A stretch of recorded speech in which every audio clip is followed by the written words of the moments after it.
Kapatisi TV. Together we achieve, together we can fly, reaching for the sky. ICFA University, Meghalaya.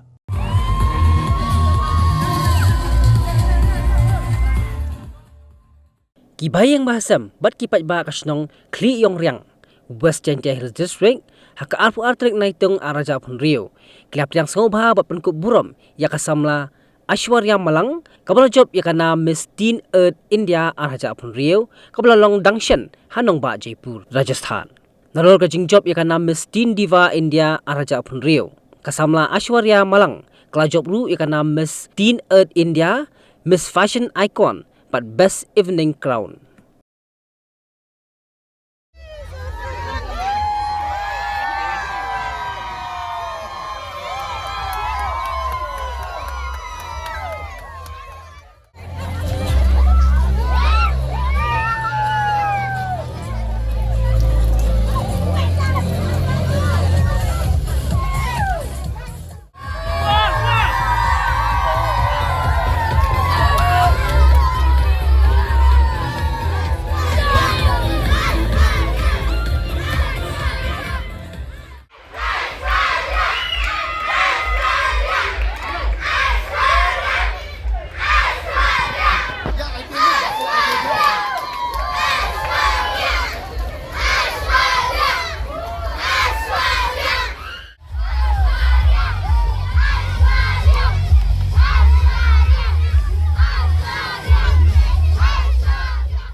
Tak mesti diva, mangga iki kena keluar, duduk di kat list nam, duduk kat list nam kita.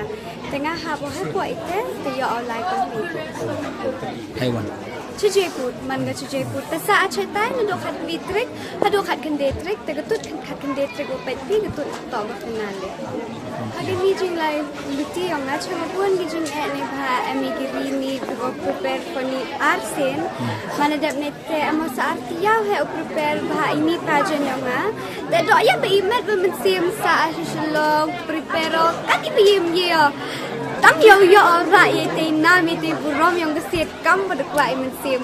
Aduh apa ya cakap thang, and the boy ya cakap thang le.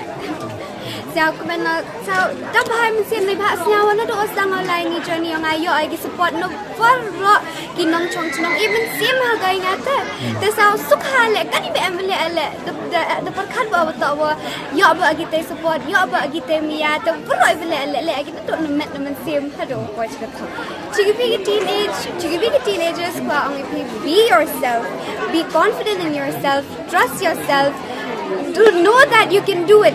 But do not forget your career because that's the most important thing. Mornings are always busy. Everything feels fast. I hear mom shouting and I'm trying not to be late. Outside, Shnong is already awake. Cars move slowly, horns are loud.